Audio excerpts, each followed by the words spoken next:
Olá, amigos. Sejam bem-vindos de volta ao podcast Legião de Super-Heróis. Neste episódio, nós voltamos a falar do Tarzan. Nos 2 episódios anteriores, em que falamos do Rei das Selvas, nós deixamos de falar sobre o seu desempenho nas histórias em quadrinhos, em que o herói teve uma vida longa, cheia de aventuras bem desenhadas, que acabaram contribuindo para consolidar esse personagem como um dos mais importantes das histórias em quadrinhos. Em suas aventuras, o herói lidou sempre com os mistérios da selva, em cidades escondidas no coração da África, lutando contra répteis monstruosos e balançando-se em cipós. Antes que o personagem surja em cena, ele sempre é precedido pelo efeito sonoro de um grito longo e alto, de modo que quando ele finalmente aparece, tomando a página quase inteira com sua figura de guerreiro, nós temos a figura máxima do herói das selvas, do Rei das Selvas. O grito característico do Tarzan foi inventado em 1932 pelo ator Johnny Weissmuller, que era o Tarzan no cinema e que acabou sendo a referência sonora ao visual do nosso herói. Todo o trabalho artístico para o Tarzan invoca não apenas o personagem criado na literatura, mas o arquétipo, a ideia de Tarzan em suas muitas encarnações na literatura, no cinema, nos filmes de animação, nos quadrinhos, enfim. A gente já sabe que o Tarzan foi publicado pela primeira vez na revista All Story Magazine, em 1912, e já era ali apresentado como o Senhor das Selvas, tipo um super-homem de inteligência rara, forma física superior, moral inata e valores sociais que eram uma herança da sua origem anglo-saxã. De qualquer perspectiva que se observe, as aventuras do Rei das Selvas reafirmam ideias consideradas naturais para a sociedade daquela época, como a hierarquia do masculino sobre o feminino, do branco sobre o negro, do ocidente sobre o resto do mundo. Por exemplo, quando o Tarzan mata o assassino da sua mãe adotiva, a gorila Kala, seu primeiro impulso é comer a carne da presa, como ele está acostumado. Mas diante da ideia de devorar outro homem, ele hesita e acaba não fazendo isso. Nas aventuras do Tarzan, acabamos conhecendo a cidade de Opar, que é uma cidade perdida fundada por descendentes da Atlântida.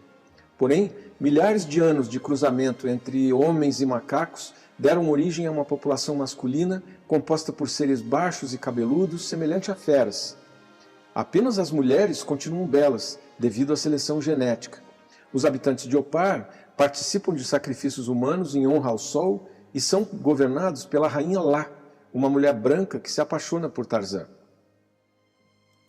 Aqui, as implicações parecem bem claras. Os nativos, todos negros e selvagens, são apresentados como produto de uma genética ruim, enquanto as mulheres, objeto de desejo do protagonista, se mantêm atraentes e todos são governados por uma figura europeia, bela e nobre o suficiente para interagir com o herói.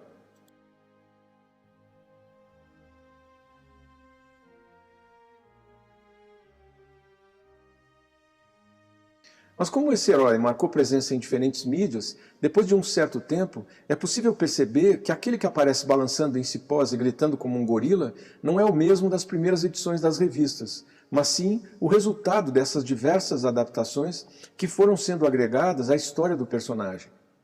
Antes da década de 1930, os quadrinhos publicados em jornais eram, em sua grande maioria, de teor cômico ou humorístico. Daí os quadrinhos em inglês serem chamados de comics. A adaptação de Tarzan para tiras de jornal foi uma das primeiras séries de quadrinhos de aventura a se tornar popular entre leitores de jornais do mundo inteiro. O Tarzan surgiu em 1929, primeiro sob a forma de tiras diárias e depois em páginas dominicais dos grandes jornais, pelas mãos do fantástico desenhista Harold Foster, que desenhava o Príncipe Valente.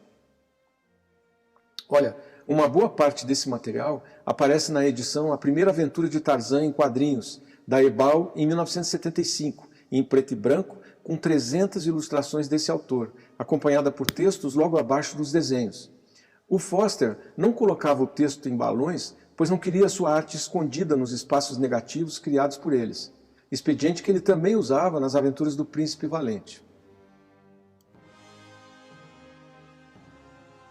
A depressão econômica de 1929 não impediu que as tiras do Tarzan continuassem fazendo sucesso, que aliás foi imediato, e as primeiras tiras diárias do Tarzan começaram a ser publicadas por jornais americanos já em 17 de junho de 1929, com desenhos de Rex Maxon, que passou logo depois a realizar também especiais dominicais.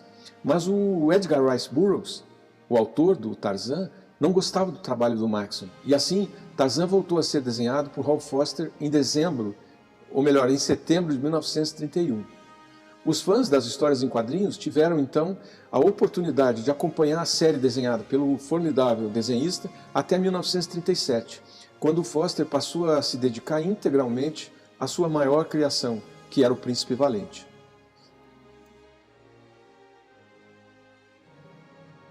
Mas olha, o Foster foi o responsável por várias inovações de inspiração cinematográfica, campo e contracampo, grandes planos e contraluz. Ele sempre foi fiel aos livros do Burroughs e nunca usou balões, e sim textos incorporados aos quadrinhos.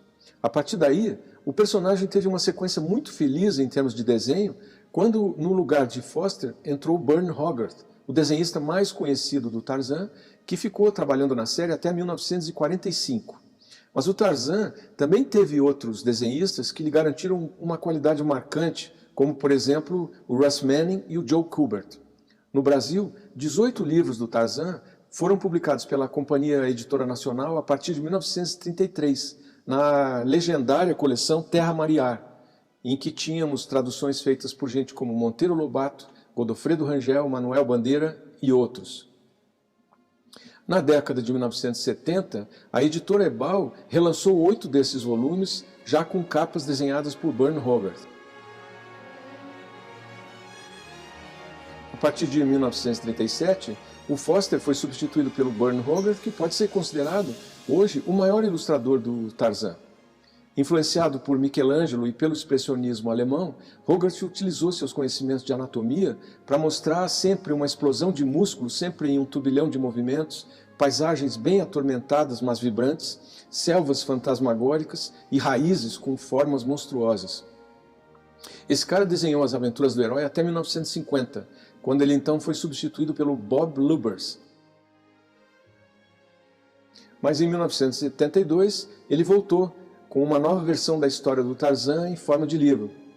Rex Maxon começou uma longa série de aventuras do Tarzan ainda em 1929, quando Foster se recusou a desenhar uma aventura conhecida como O Retorno do Tarzan.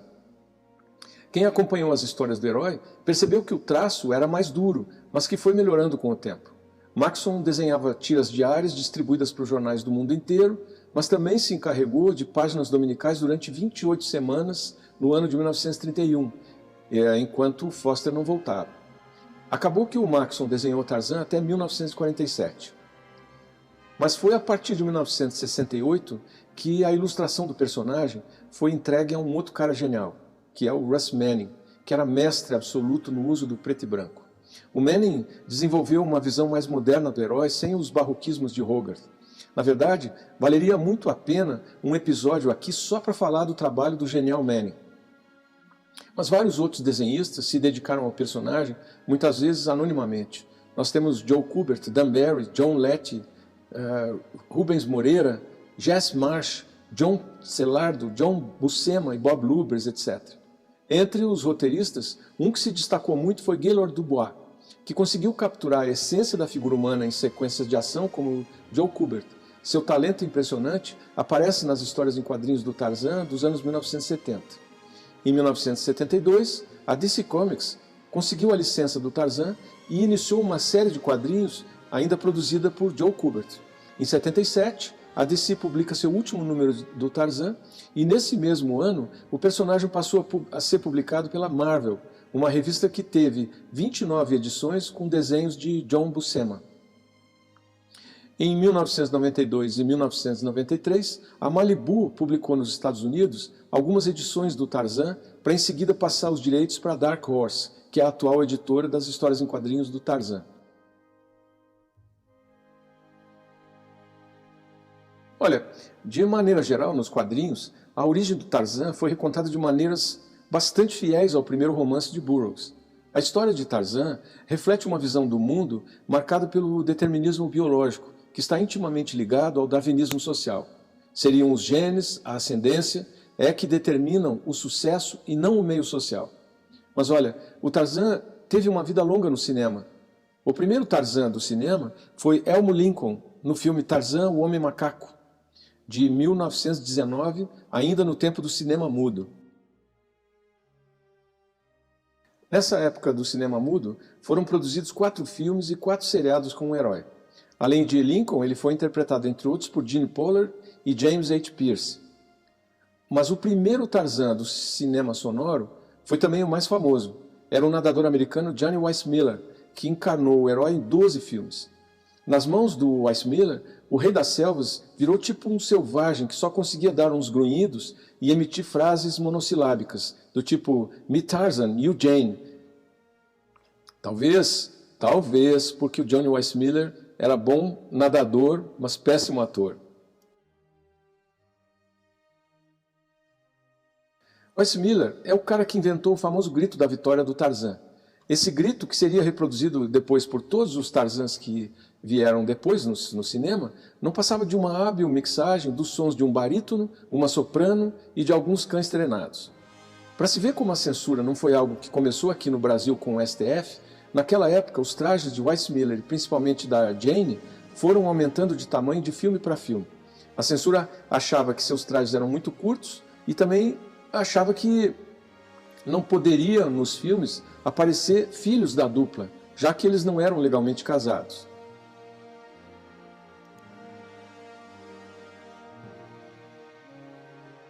Quando a idade chegou e Weissmuller já não tinha mais o físico atlético do herói, ele então se mudou para a série Jim das Selvas, ou Jungle Jim, para a Columbia. Foram 16 filmes entre 1948 e 1955. Nesse ano, o herói foi para a televisão, onde foram feitos 26 episódios de meia hora cada, com um Weissmuller já gordo e envelhecido. Outros Tarzans que ficaram famosos foram Lex Barker, que substituiu Weissmuller a partir de 1948, e Gordon Scott, que é considerado por alguns críticos como o ator que melhor interpretou o herói. Já Mike Henry é visto como mais parecido com os desenhos de Burne Hogarth. Na televisão, Tarzan foi vivido por Ron Neely, em uma série famosa que teve 57 episódios entre 66 e 1968. Alguns desses episódios foram depois fundidos e exibidos no cinema.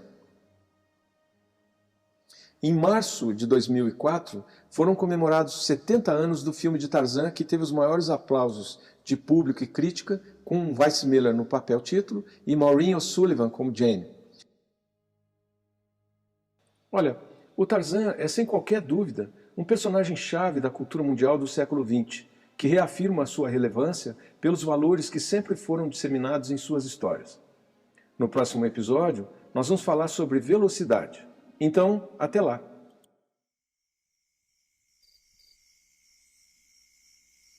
Come, stop your crying, it'll be all right. Just take my hand, hold it tight. I will protect you from all around you. I will be here, don't you cry. For one so small, you seem so strong. My arms will hold you, keep you safe and warm.